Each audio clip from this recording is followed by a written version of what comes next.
This is Kent Hovind. If you're unfamiliar, he's a right-wing nutcase, famous televangelist kind of guy. He did this seminar series. The seminar series from the 2000s, but it's so fascinating to go back and watch now because a lot of the arguments he used then are used today in creationist circles. So let's give this a listen, see what he has to say for himself. This is not part one. Don't sweat it if you didn't see the others. This stands independently of the rest. I'll give context if it's missing. Margaret Sanger started a group called Planned Parenthood to eliminate the inferior species. She wanted to wipe out the blacks, the Jews, and the Orientals. She thought they were human weeds. Pretty much everything that he says is a lie. So let me just look this up real fast. Founded Planned Parenthood on October 16th, 1916 to eliminate inferior races like Orientals, Jews, and blacks. That's claim number one. False. On October 16th, 1916, Sanger opened the first birth control clinic in the United States in Brooklyn, not Planned Parenthood itself. Planned Parenthood wasn't formally created until 1942, evolving from earlier organizations. The claim about her stated purpose to eliminate specific racial groups is completely fabricated. There is no historical evidence for this whatsoever. In the previous part, he brazenly fabricated quotes from Hitler that he never said. Like, let me control the textbooks and I'll control the youth or something like that. He never said that. He never said it. Public school did not exist during World War II the way it does today. It was just completely different. That's why you have to look every single thing up, because half the time Hovind is flat out lying. Brazenly, bald-faced lying.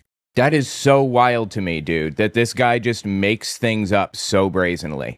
That Margaret Sanger, set out to engage in eugenics to eliminate the black community or whatever. That's just a lie.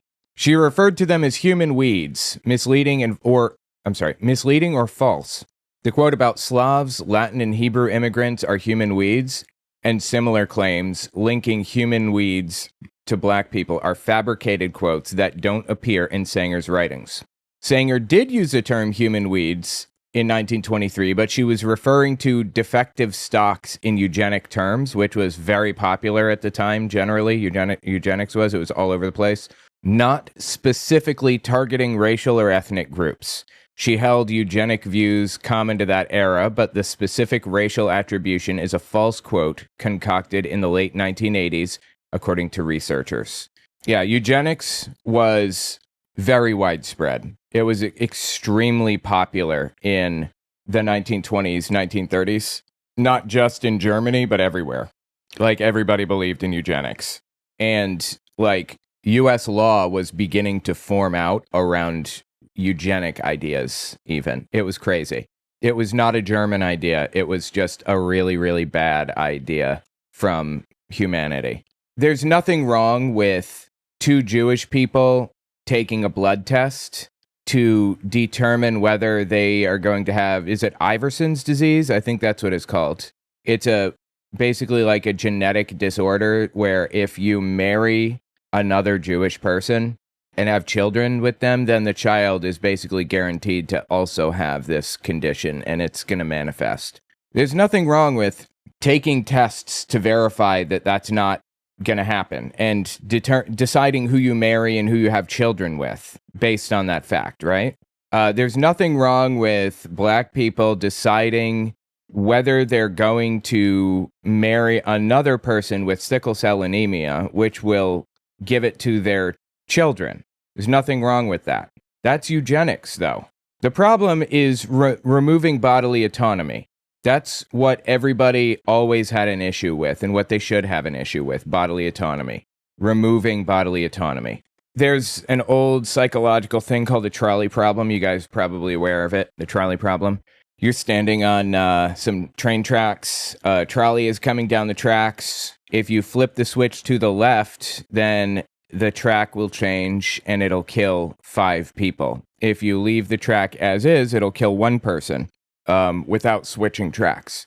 Everybody says the morally correct answer is to flip the switch to make sure that the 1 person dies. So don't flip the switch. Make sure that the 5 people survive, because 5 lives is preferable to 1 life, right? There's another part of the trolley problem, which goes like this. There's a very fat man. It's not my problem. I didn't come up with this. This is in the psychology literature. There's a very fat man standing over a bridge, and if you push him off of the bridge, he will be fat enough to stop the trolley and save 5 people, thus sacrificing 1 life for 5 lives. Nobody does that. Nobody takes that action, takes that step. Why?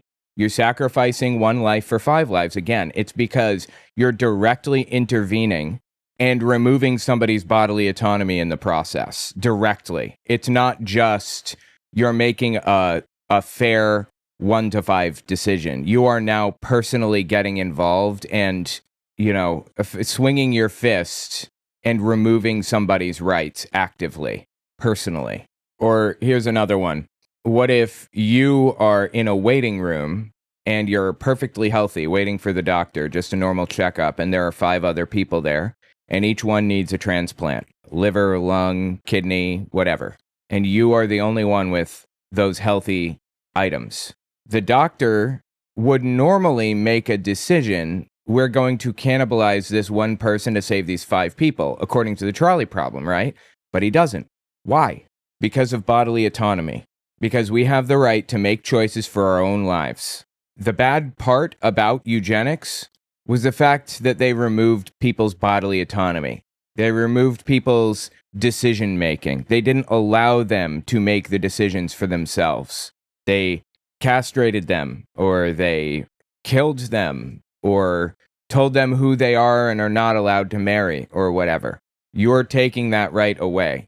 Eugenics generally is just guiding the direction of your personal lineage or whatever.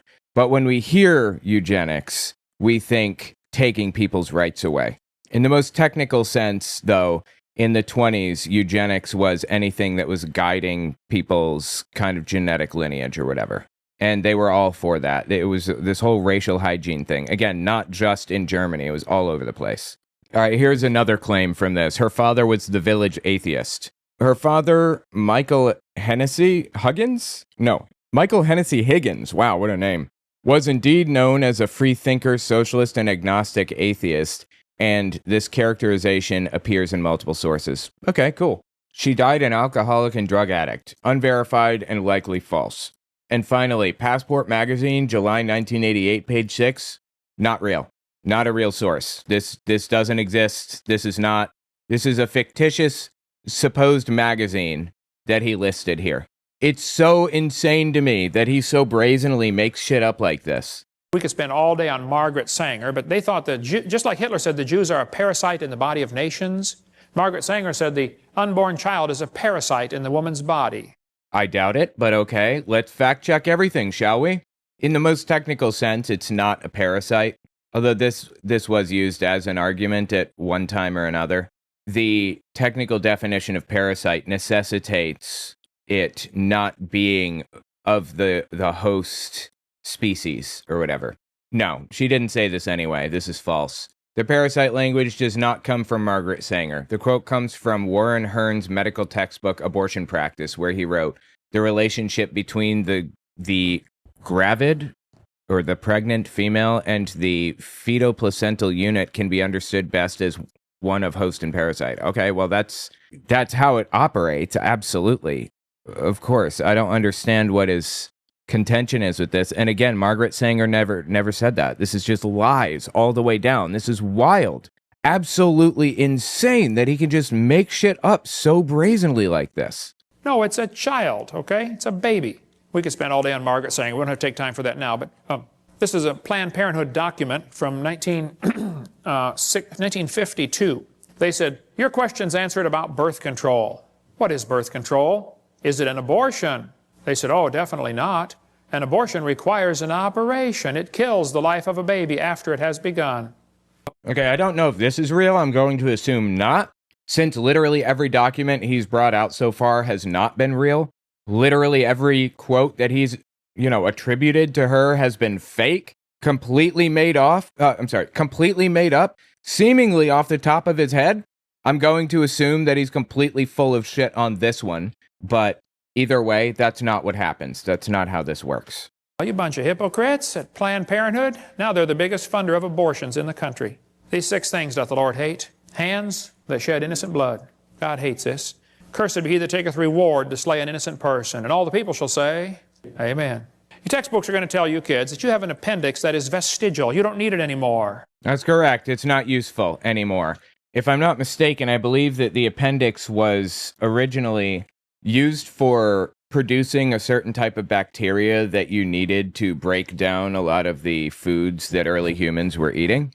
But we don't eat those foods anymore. We don't need that anymore. And it's dangerous to us now because that bacteria is growing in our, in our appendix, basically. And on occasion, it gets inflamed. And if it gets inflamed and it bursts, then you probably die. Not every time, but a very high chance. Now, Kent Hovind, if I had to guess, is going to tell us the appendix serves a purpose today. No, not really. That's a lie. You need your appendix. The appendix is part of your immune system. Here's an article on the web from University of Chicago. Ask a scientist. Nancy writes in and says, what is the function of the appendix in a human before it is taken out through surgery? This lady writes back and says, the appendix has no known function. No current known function? Yeah, no, I'm pretty sure of that. Let's see. Okay, it says here, bacterial safe house. The appendix serves as a safe house for beneficial gut bacteria, acting as a reservoir that can replenish the microbial population following disruptions from infections, antibiotic use, or inflammatory bowel disease. Bro, I forgot I had orange juice here. So goddamn fucking good. And I also have toast. Toast, orange juice, and coffee. I would kill a man for a good cup of coffee and orange juice. I mean, I would stick a knife in someone's chest for some orange juice. So good. Okay. It has immune functions. Species with an appendix have higher average concentrations of lymphoid or immune tissue in the cecum, suggesting the appendix plays an important role as a secondary immune organ. Evolutionary persistence. The appendix has evolved independently in several mammal lineages over 30 separate times. Wow, that's interesting. And almost never disappears from a lineage once it has appeared, suggesting it serves an adaptive purpose. This is on Science Daily. But this does not mean what Hovind thinks it means. Vestigial doesn't mean useless. While the appendix is described in medical literature as vestigial, recent research over the last 20 years has changed the perspective on this organ, showing it may have supportive functions, particularly in the immune and digestive systems. It is not essential for survival. People can live perfectly healthy lives without an appendix. In your lifetime, the chances of developing appendicitis are between 6.7 and 8.6%, and when removed, people are told their health won't change significantly. Context matters. The function of the appendix may be rendered less critical by cultural changes, including widespread use of sewer systems and clean drinking water in industrialized societies. So there you go. Contrary to Hovind's implication, discovering function in the appendix doesn't disprove evolution. She's way behind the times on that one. She goes on to say, it is believed that the appendix will gradually disappear in human beings as our diet do not includes cellulose no more. I seriously doubt this is real. Again, like half the quotes he lays down here are fake. And he found an opportunity to make a scientist look like a dummy by using incorrect grammar. Our diet do not include cellulose no more. Who is more likely to make grammatical mistakes? A scientist or somebody who is anti-education like Kent Hovind? Obviously, it's the anti-science person. University of Chicago. Wow. Good place to get an education.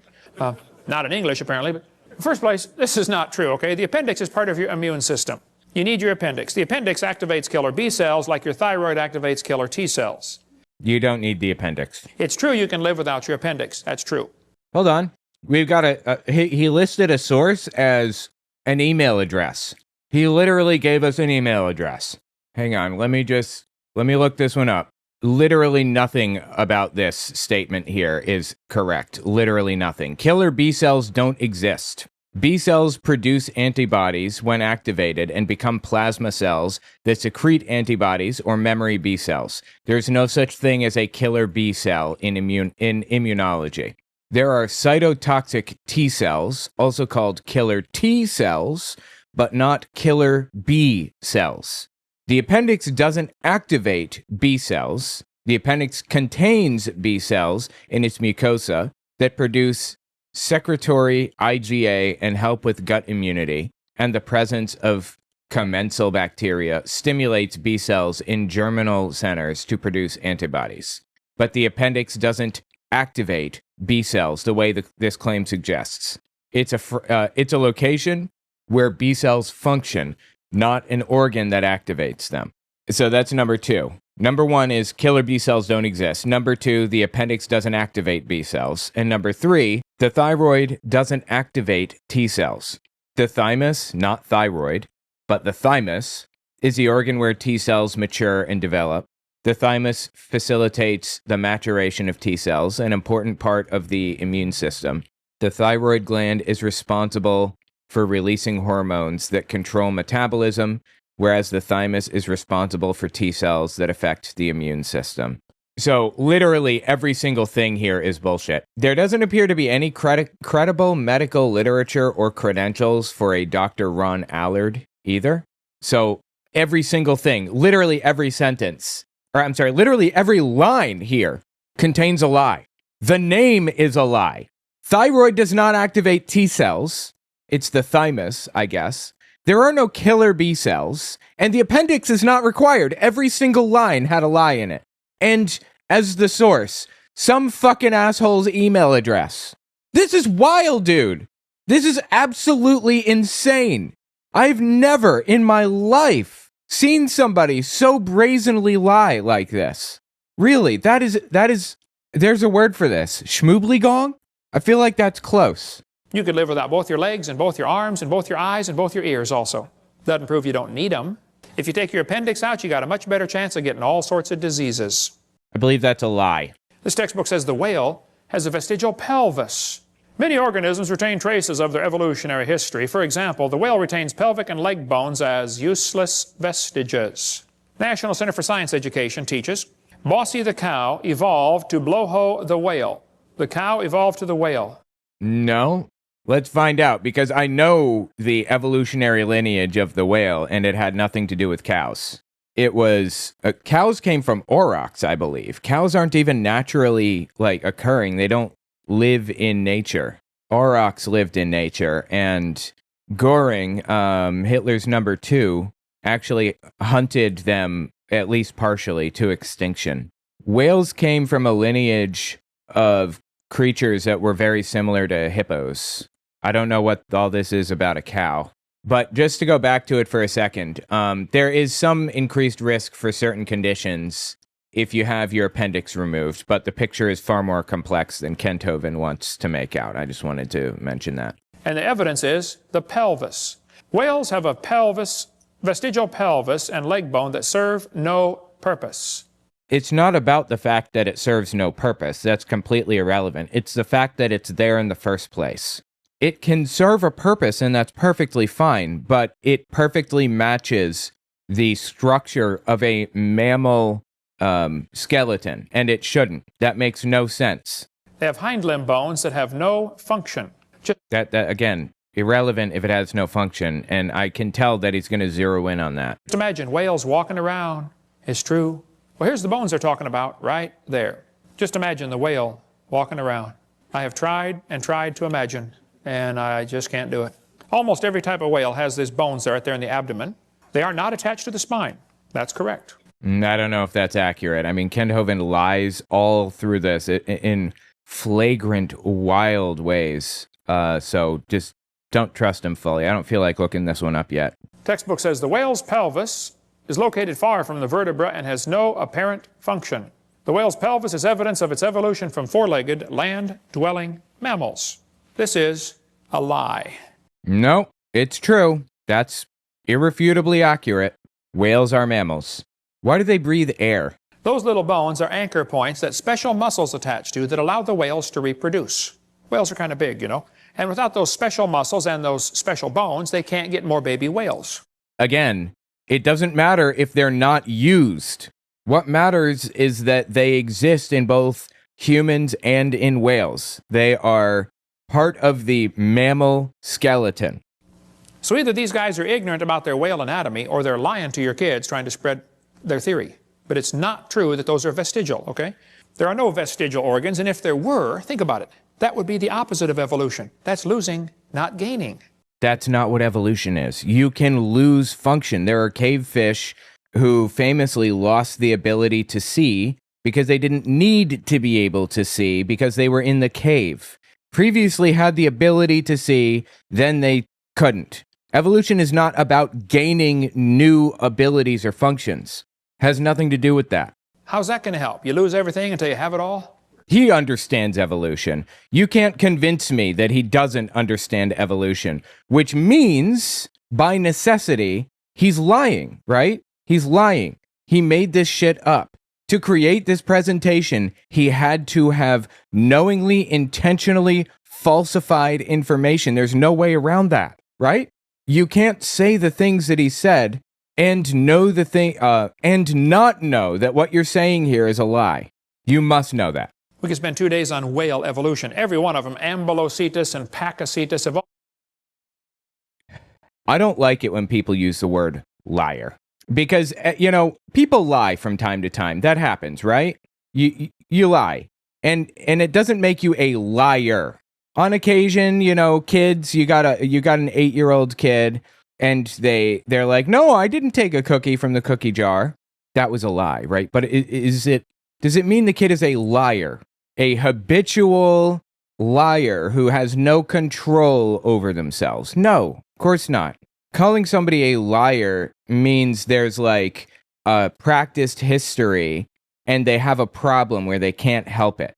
I don't use the word liar ever, and I don't like it when others do. But this dude's a liar, right?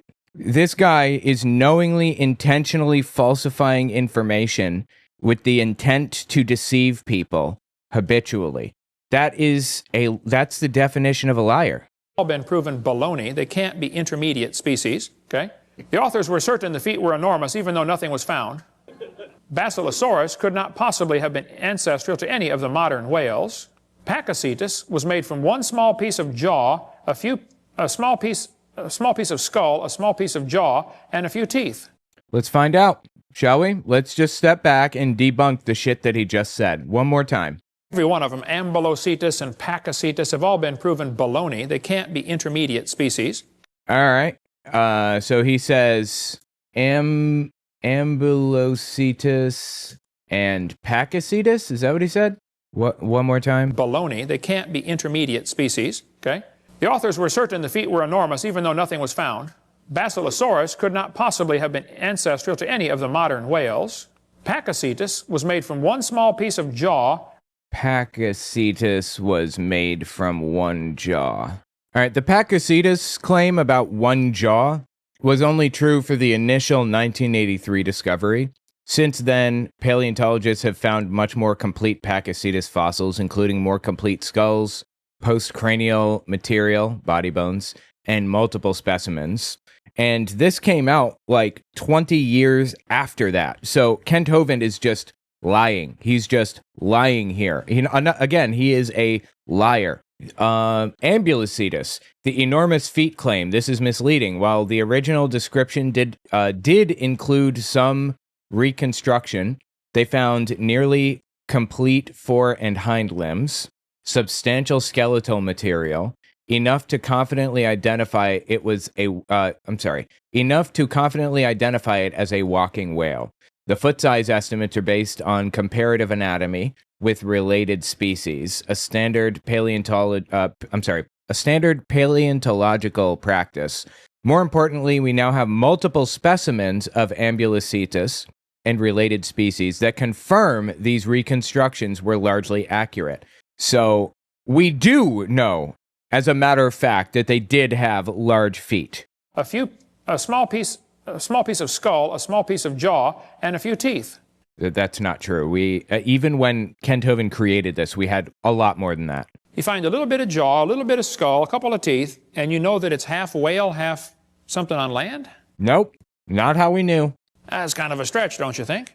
We'll cover more on that later, but there's all kinds of stuff on our website about this. I've got in my museum a 15.5-foot python snake skin. If you look at the south end of that snake skin, it's got a couple claws attached to a little 2-inch bone going up inside the snake's body. We've got them in our museum, okay? Textbook says, see, boys and girls, this is a vestigial structure. The boa and the python have these little tiny claws. Do whales or snakes have back legs? You can see that they don't. Yet, both animals have vestigial hip bones and leg bones where legs may once have existed. This is a lie. No, it's just not a lie.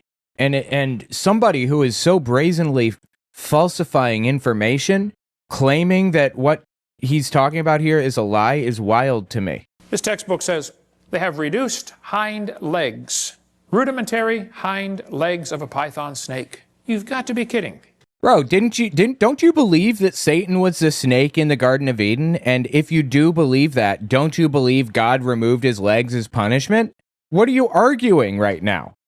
By the way, guys, check out my new shop, owenmorgan.com/shop. I have a bunch of really cool designs on there. Those little claws are used in mating, okay? The snake doesn't have any arms, and you can't talk and say, scoot over, honey, okay? This has nothing whatsoever to do with walking on land. It has to do with That was pretty funny. I'll give him that. That was funny. getting baby snakes. So once again, somebody's real dumb about their snake anatomy, or they're lying to your kids trying to spread their theory. This textbook shows the coccyx, the human tailbone, and at Discover magazine, and it says, that's all that's left of the tail that most mammals still use. Humans have a tailbone that is of no apparent use. I was in a debate in Huntsville, Alabama, against the president of the North Alabama Atheist Association. He got up in front of God and everybody and said, folks, I've got proof for evolution. Humans have a tailbone they no longer need. I said, Mr. I doubt that's what he said. He probably said, if this is even a real story, humans have a bone that used to go to a tail. The way he's phrasing this is very convenient for his side. We don't need our tail anymore. We might use the tailbone for something now. That doesn't mean that it's not vestigial. It means that its function changed or whatever. There is a clarification here. Vestigial does not mean completely functionless. In evolutionary biology, a structure is vestigial if it lost or reduced its original major function, even if it has taken on a new, often minor function. So yeah, the tailbone can still be vestigial, even if it is used for something today, something different. Patterson. I taught biology and anatomy. I happen to know there are 9 little muscles that attach to the tailbone, without which you cannot perform some valuable functions. I won't tell you what they all are, but trust me, you need those muscles. I said, now, if you think the tailbone is vestigial, I, Kent Hovind, will pay to have yours removed. Bend over. Critical Thinking, this book says, 2005 edition. At the end of your backbone is a coccyx, a few small bones that are fused together. Could the human coccyx be a vestigial structure? Well, I know by now that the things that Kent Hovind claims are complete falsifications more often than not. So I'm hesitant to believe that this is real in the first place. But to answer the question more directly, yes, the coccyx is a vestigial structure, obviously. Or is it the start of a newly evolving structure? That's thinking critically. They give the kids 2 answers, 2 options, both of which are wrong. There's a third option, you know. Maybe it's fine just like it is. Notice they don't give that as an option, do they? Maybe it was designed to support your colon and support your lower back for posture when you sit, and 5 or 6 other things you can read your Gray's Anatomy about, okay? They say, aren't babies born with tails once in a while? No. Well, that baby's got a tail right there. No, he doesn't. What the hell am I looking at? This is like super disturbing. No, this wouldn't be proof of evolution anyway. Like, what are you even talking about? Nobody in their right mind would ever say that this is proof of evolution or whatever. That there's a baby with like a tail that grew a tail. Like, what? What the fuck are you talking about? It's not a tail. That's just fatty tissue. There's no bone, no muscle, no cartilage. It's not even lined up with the spine. It has to do with the way the baby develops inside the mother. There's fat around the nervous system to protect it until the bone grows around it.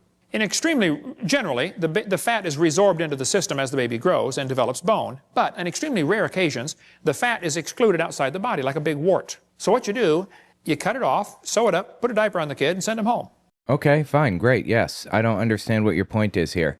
It's just nothing like it's just like a wart. That's all it is. Cut it off. It's not a tail.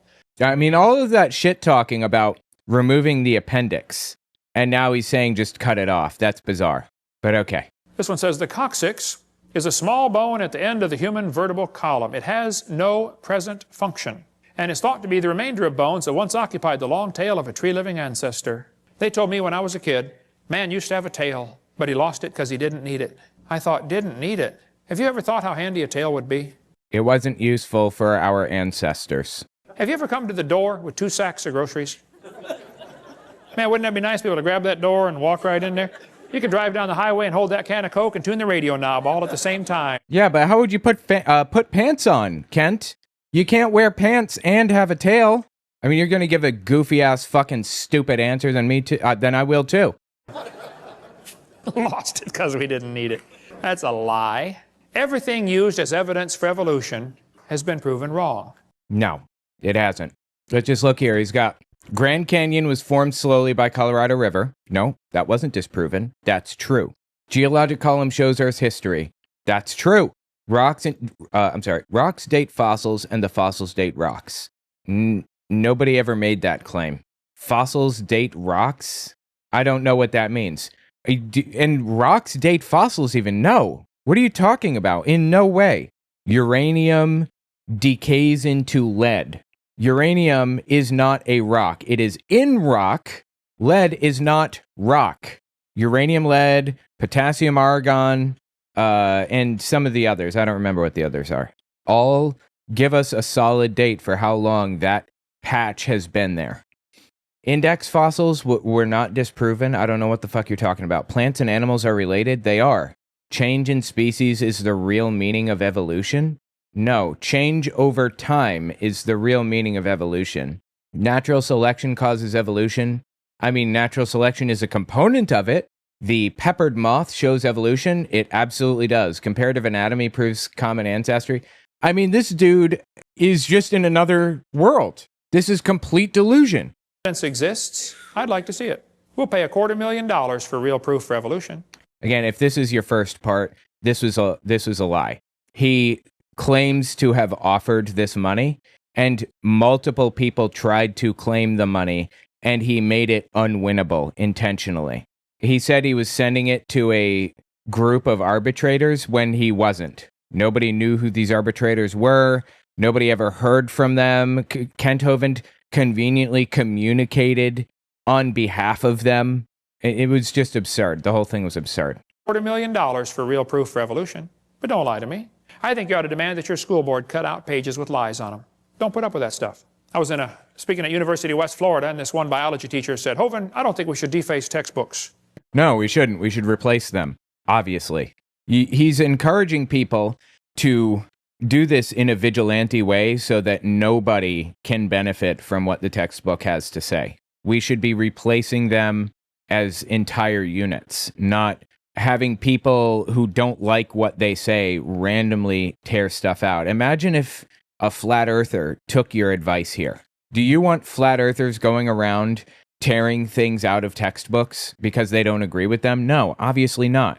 The answer is not vigilantism. The answer is to have it fixed, reviewed by somebody, a board or something, and then replaced by that board.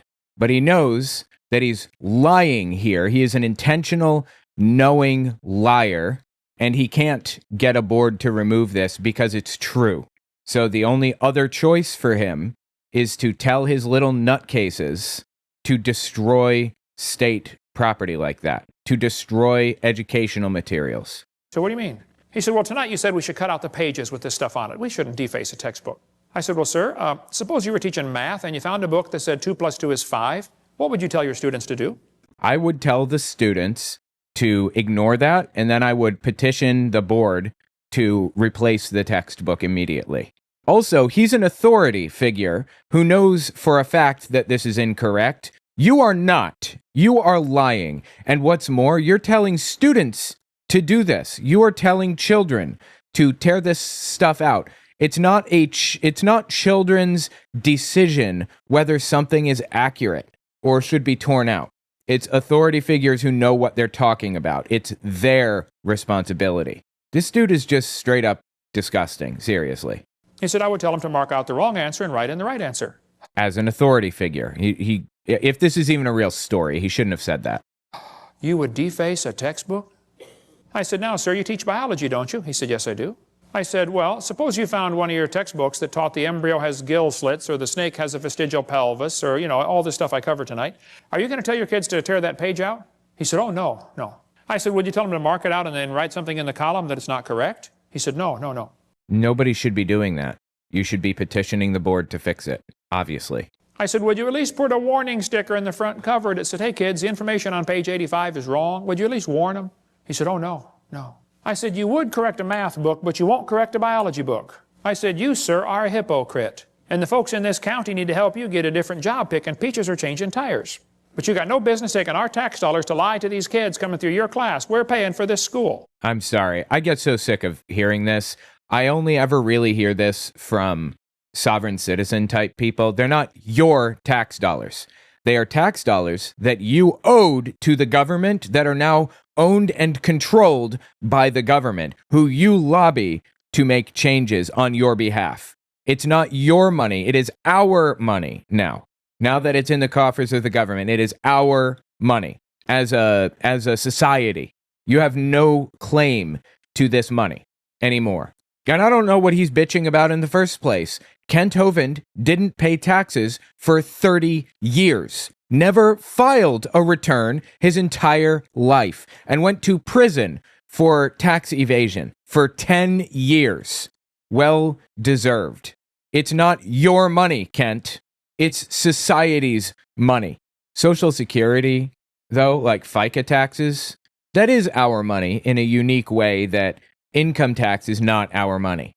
FICA taxes go into a trust fund that pays for Social Security, Medicare, and Medicaid. That is uniquely ours.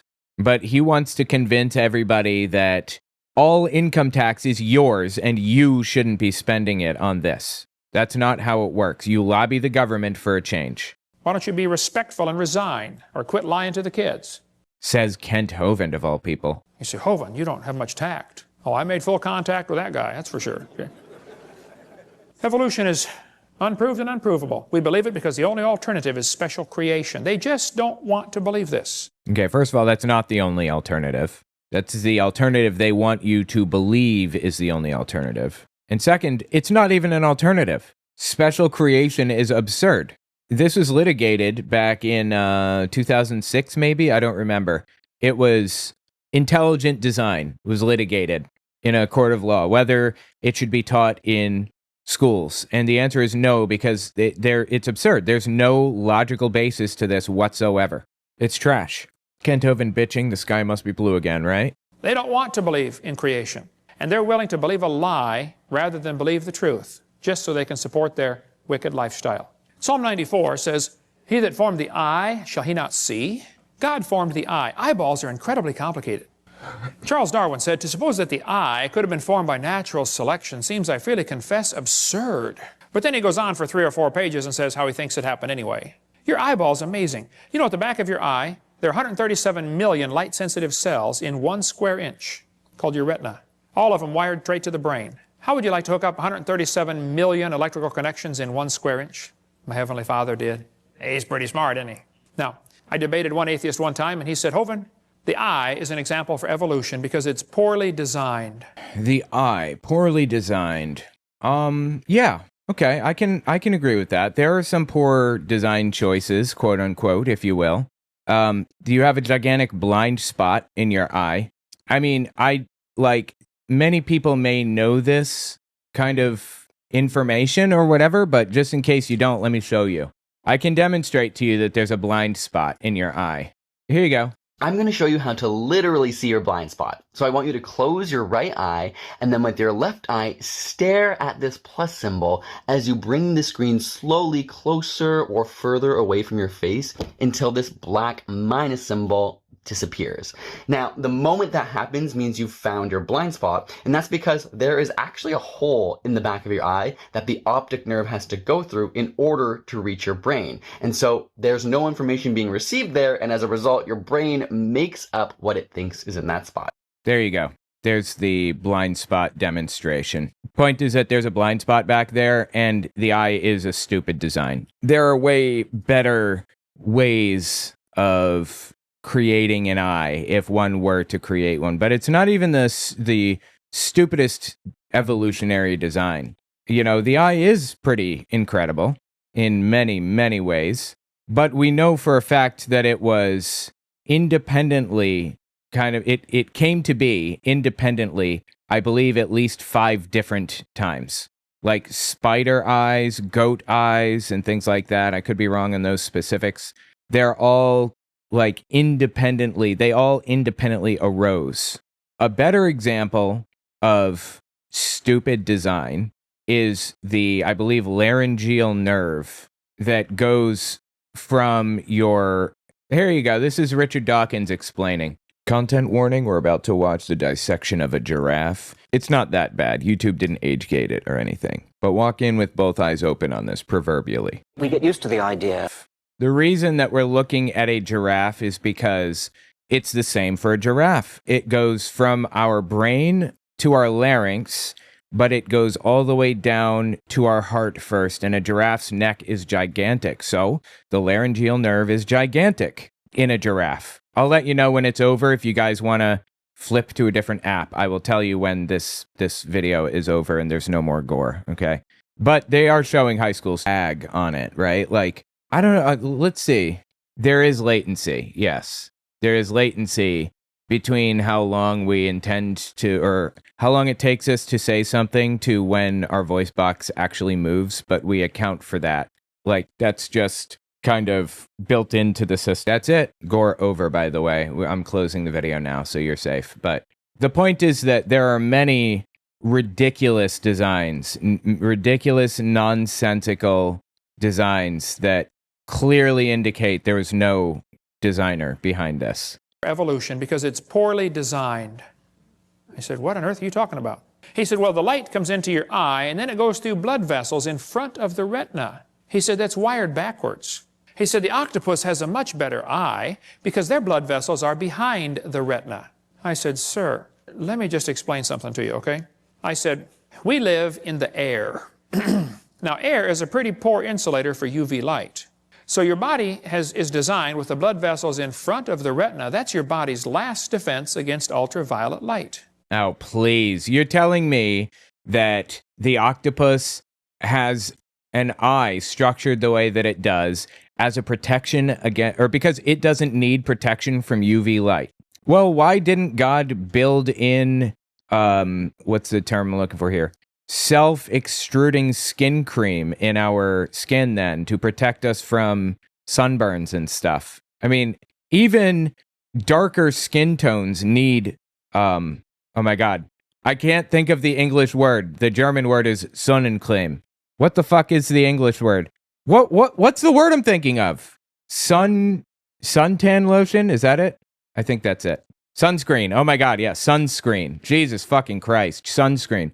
Even black people need sunscreen. You know, we're just not safe from the sun. So you're telling me God built in a protection for UV light for our eyes, but not our skin? The biggest fucking elephant in the room? Really? Okay. Now, octopus live in the water, okay? Water blocks UV light, so they don't need their blood vessels in front. See, we're designed for living in air, and they're designed for living in water. All right, well, let's find out the truth of the matter once and for all with this. Because our eyes are designed with blood vessels in front to protect us from UV light. Octopode don't need that because they're in water. The UV protection claim is false. Our retinal blood vessels do not protect us from UV light. The blood vessels are in front of the photoreceptors, but UV damage primarily occurs in the lens and cornea, which are much further forward. The lens actually absorbs most UV before it reaches the retina. Blood vessels are terrible UV blockers. They're thin, sparse, and cover only a small portion of the retinal surface. If UV protection were the goal, this would be an incredibly inefficient design. We have an actual UV protection mechanism. The cornea and lens absorb UV. We have melanin in various eye structures. Blood vessels covering photoreceptors isn't one of them. And this creates major problems. The blood vessels in front of photoreceptors create blind spots, as I said earlier. They scatter light, they reduce visual acuity. Our brain has to constantly edit out the shadows they cast. This is a terrible design, if avoidable. Also, water does not eliminate UV exposure. So he just completely made this up, is the bottom line here.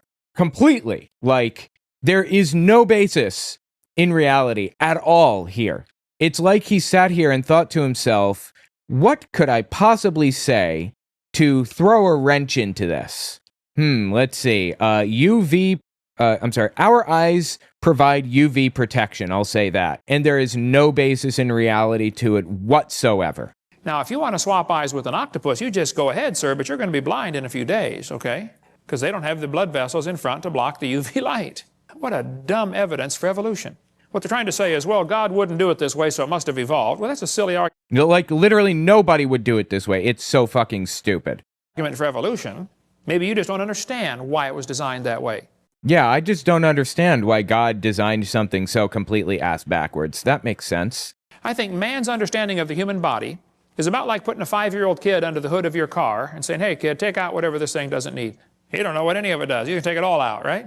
You know, your eyeball's amazing. It would take a minimum of 100 years of Cray computer time to simulate what takes place in your eye many times every second. The Cray computer. Oh my God, I forgot about that. The Cray was like this super powerful computer. This is from 1985. This quote is real, and it appears in that 1985 article, but Hovind is massively misusing it in multiple ways. John K. Stevens, a neuroscientist, did write something along these lines about the computational complexity of vision processing in the brain. This is about the brain, not the eye itself. The quote refers to simulating the neural processing that happens in the visual cortex and the brain. It's not saying the eye's design is perfect. It's saying the brain's image processing is complex. This actually has nothing to do with whether the retina is poorly designed with blood vessels in front. And it's from 1985, nearly 40 years ago. A Cray supercomputer, or over 40 years ago now, I guess. A Cray supercomputer from 1985 had about 0.000016% of the power of a modern smartphone. Computing power has increased astronomically since then. By this logic, modern AI vision systems routinely do things that would have seemed impossible in 1985. And complexity is not necessarily good design. That's the point here. Eyeballs are amazing. But this textbook says, the complex structure of the human eye may be the product of millions of years of evolution. Why doesn't God get the glory for what he did? Because he didn't do it, Jagoff. This textbook shows the kids a bird eye and a reptile eye, and it says right up here, boys and girls, you can better understand how the eye might have evolved if you picture a series of changes. You have to imagine how it happened. I just want to point out, if you caught what he said there, boys and girls, you can blah, blah, blah. The text did not say boys and girls. He's saying that to try to make a point that children are being indoctrinated. This is propaganda. That's how propaganda works. Just imagine the eye changing. That's not science. Imagining how it happened. Where's the evidence? It's all over the fucking place. It's all through the book. Are you serious? See, evolution only takes place in the imagination. Never takes place in reality. They're lying to you, okay? He that formed the eye, shall he not see? Science deals with things we can observe and study and test. You don't observe anything about evolution. If you have something that's designed like an eyeball, it demands a designer. No, it doesn't. We traced the lineage all the way back, and we can even see that there are multiple independent eye formations throughout history. You can believe in God, you can believe that he was responsible for all this or whatever, but you cannot deny the fact of evolution. It is a fact. Just a reminder, I would really appreciate it if you guys checked out my Patreon. If you're not going to donate, you don't have to, but follow me there at the very least. owenmorgan.com/Patreon. Just in case something happens with the government or whatever. It would be really good if you had some way to connect with me and my content. I'm really concerned about that. And maybe you should consider that for other creators too. If painting is proof there was a painter, even if you never see the guy. A building is proof there was a builder, and a watch is proof there was a watchmaker, and design, the creation, is proof there was a creator. This is a watchmaker analogy, or the watchmaker fallacy, as I call it. You were walking along a beach and you see a watch, you know that the watch has been designed because it doesn't look like anything that you've seen in nature. But it doesn't make any sense at the end of the day, because with watches, you can track or trace back who designed the parts. You can, look at the spring manufacturer, and you can look at the paint manufacturer and everything else. You can trace that design back. When we trace back designs in nature, we find that they all, we can follow it back and find similarities between all of them. And we can trace a lineage all the way back. See, design simply demands a designer, period. The invisible things of him from the creation of the world are clearly seen. They are without excuse, the Bible says. There's no excuse. The psalmist said, when I consider the heavens. God knows that the study of science will draw us to him. Satan knows that too. So Satan has worked really hard in the field of science to make sure it pushes kids away from God. And we need... Well, why doesn't God just come out and tell us, hey, I'm real, speaking to our brains all at the exact same moment? Hello, it's me, I'm real. And, I don't know, Jehovah's Witnesses were right, or whatever. Tell me the denomination specifically, because they're mutually exclusive. It can't be like all of them, or multiple. It can't be both Mormonism and Jehovah's Witnesses, or Baptist and Methodist. They don't line up closely enough. So which one?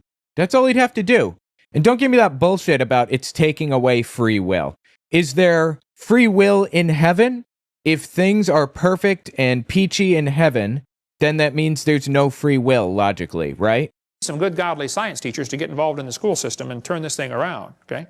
And by the way, we can prove the existence of God by the impossibility of the contrary. There is no contrary to Christianity or to intelligent design or whatever.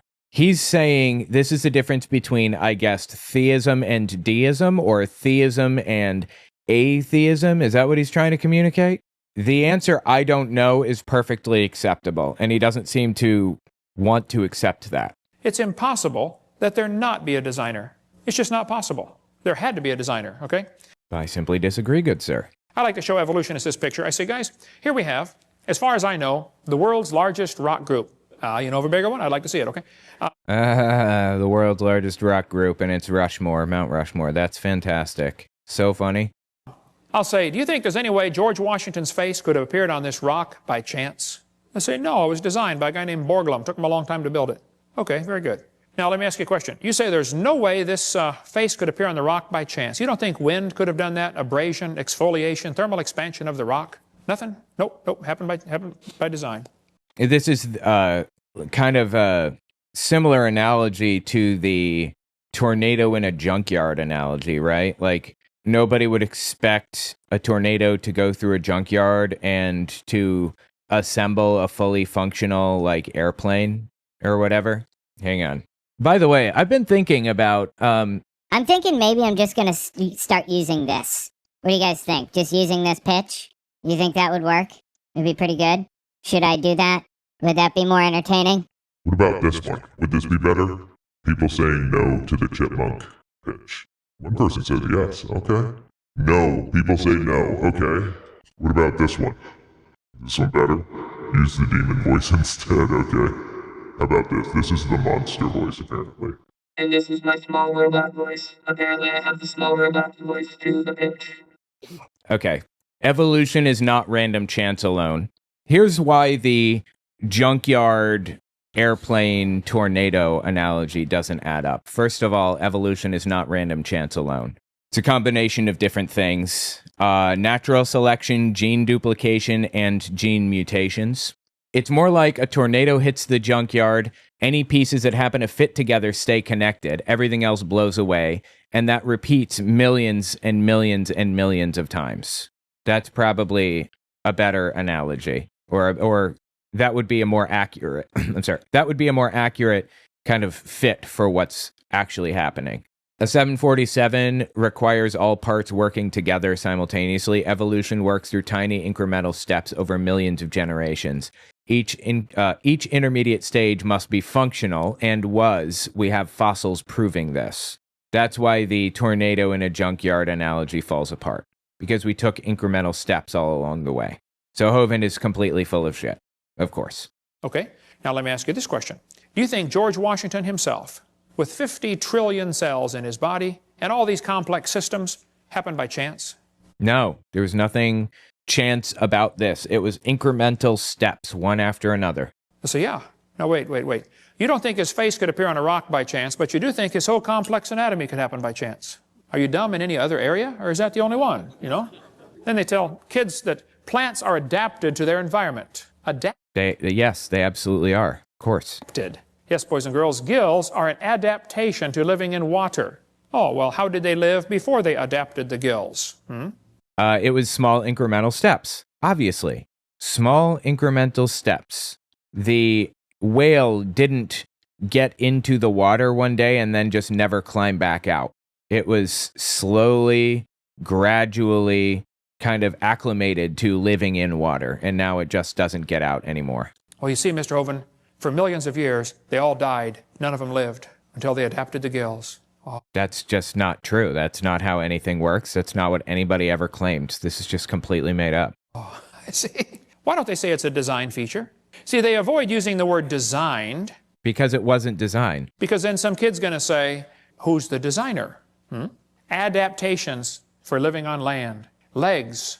Oh yes, boys and girls. Legs support the body's weight as well as allow movement from place to place. Well, that's true. It doesn't prove they adapted by themselves, though. Lungs. Oh boy, the delicate structure of a fish's gills depends on water for support. On land, lungs carry out gas exchange. That's true. That's not proof one changed to the other, though. Okay, I don't think that gills changed to lungs. I could be mistaken. I believe they're separate structures completely. There are even creatures that have both lungs and gills, right? So I don't know what he's talking about here. This is, it's not a fundamental misunderstanding of evolution. It's fundamental intentional lying about evolution. He has to know that this is not how it works. They just make this mental, imaginary connection in the kids' minds. I've got a Casio Databank stopwatch, or watch, okay? Holds 300 phone numbers. It's a calculator, stopwatch, an alarm clock, and a countdown timer. Holy shit, dude, you have a watch that holds 300 phone numbers? That's nuts. I love it. It does not tell time. I have to look at it. But it's a pretty amazing machine. $70 at Walmart. I mean, this is from like the year 2000. Or 2003 or something. I can't believe that he's so behind the times that he's using a stopwatch. I mean, they had Palm Pilots by this point, right? By the way, you know that the Palm Pilot creator is a fan of, not necessarily of me specifically, but of the atheist community generally. I think that's pretty cool. In Japan a couple years ago, but I did not see the guy who makes the Casio Databank watch. I never saw him. Do I have to see the guy who made it to believe he exists? Is it logical for me to stand here in Tennessee and say, I believe there's a watch designer in Japan that made this thing? Again, this is the watchmaker's fallacy. That's because we can look at the parts and look at the part numbers and recognize that there are people that designed this stuff, and we can look those people up in databases and find out who did this. We don't need to make any assumptions about anything. This is all backed by evidence. Is that logical? Even if I never see him? Sure. Would it be illogical for me to say, I've never seen him, so I don't believe he exists? That would be totally dumb, wouldn't it? And you don't have to see the Creator to believe he exists, okay? Evolutionists argue against design using arguments they designed. Think about that one. Evolutionists argue against design using arguments they designed. Okay. I don't know. So what? I don't understand. What does that have to do with anything? A great book talking about the complexity of living things at a micro scale. We sell the book at our website. Michael Behe wrote this on Darwin's black box. He spends a whole chapter describing the hair on a bacteria. That hair is so complicated, it's attached to a little tiny motor. The motor is so tiny that 8 million of them would fit in the cross-section of a human hair, but the motor turns 100,000 RPM. Again, don't trust a word out of Kent Hovind's mouth. He has a tendency to just like fully brazenly lie about things, just make things up whole cloth. But bacteria are complicated. I will give him that. That I don't understand what point he's getting at here, though. So what? Okay. Let's see you build a motor like that. I mean, have you seen CPUs? Are you aware of what CPUs are? They're incredible little things. Like, oh my God, let me just show you a CPU. If you've never seen one before, this is gonna knock your socks off. Hold on to your socks, lest they get knocked off. This is a CPU under an electron microscope. And I'll tell you how they make this in a minute when we're done watching this. A close-up look at what it would be like peering into layer after layer of one of Apple's microchips under a microscope. Although this image video is digitally enhanced and many microscope stills are stitched together, it successfully portrays the scale of human achievement, continuing to make smaller and smaller computer processors.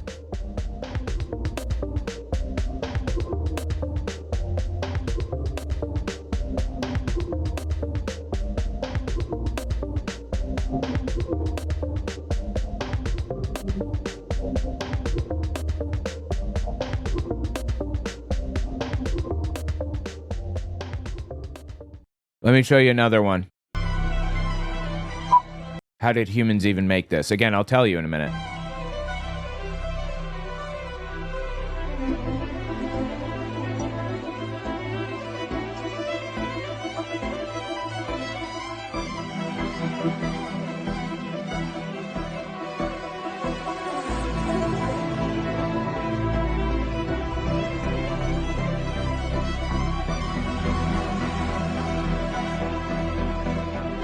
Here's how it was made. They basically take a bunch of sand. They start with a certain type of sand. They melt it into silicon, a glass type of structure, and it has to be melted in a very specific way so that the atoms line up with each other specifically. So they kind of dip it, I believe, over and over and over again until it gets layer upon layer upon layer, so that they're all aligned correctly. Once they have that base, they put a kind of a metal foil over it, like a liquid metal that dries into a foil. And then they put it under a computer. They put it under a laser that's controlled by a computer. This is called bootstrapping, by the way. And the laser burns away the sections of metal that it doesn't need, and it keeps the sections of metal that it does need to create a transistor.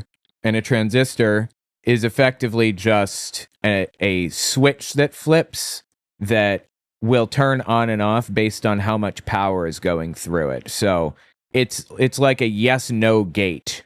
A transistor is just a yes or no gate. And if the answer is yes, you add extra power. You give it like 1 volt. And if it's no, you give it half a volt, basically. And you have like a trillion of these little transistors that are designed by burning away the extra metal on the foil on this chip. Anyway, that's how they're made. It's very, very complex and incredible. And we are so skilled at what we do as human beings. It's so deeply impressive. And I'm telling you, one day we're going to live in a time when people spread the conspiracy theory that our technology came from aliens. That's how complex it is.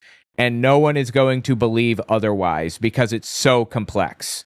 But, you know, you and I, we were here to watch the computer revolution unfold. And we know that they had this chip design like 75 years ago, but they were using like large tubes to do it, like vacuum tubes, instead of using transistors the way that we have them today. So there's like a logical progression of how we got to where we are. It wasn't just suddenly we're here.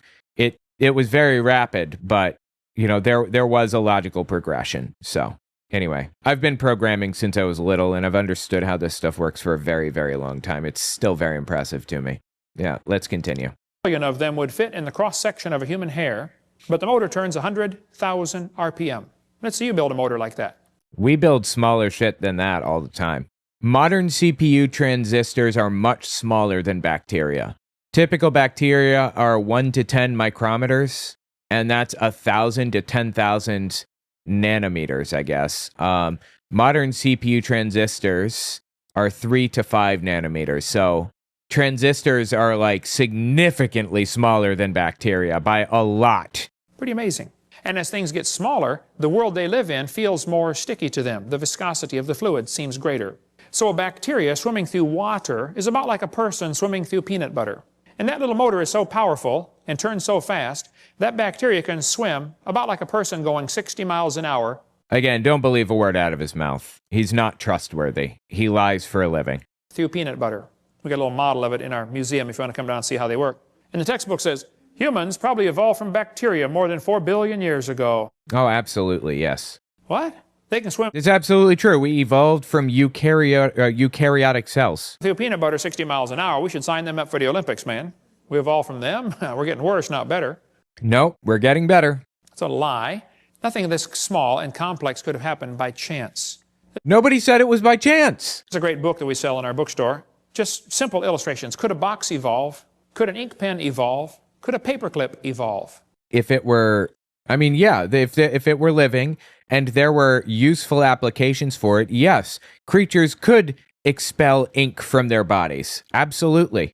If it were useful, yes, creatures could trap other things in a box-like structure, like squids or Venus flytraps. Yes, these designs exist in nature, of course, obviously. It just goes through a bunch of simple things and show it just can't happen, okay? Then they talk about the origin of life. Yes, boys and girls, how living things started from non-living matter. This is pure baloney, how they teach this in the books. We're going to cover that Your mom's baloney. after a quick break. Cover a few more lies in the textbooks and then tell you what you can do about it. Some practical steps to fix the problem. And those steps, let me guess, are tearing the pages out of the books randomly, right? Is that what it is? This dude is just disgusting, seriously.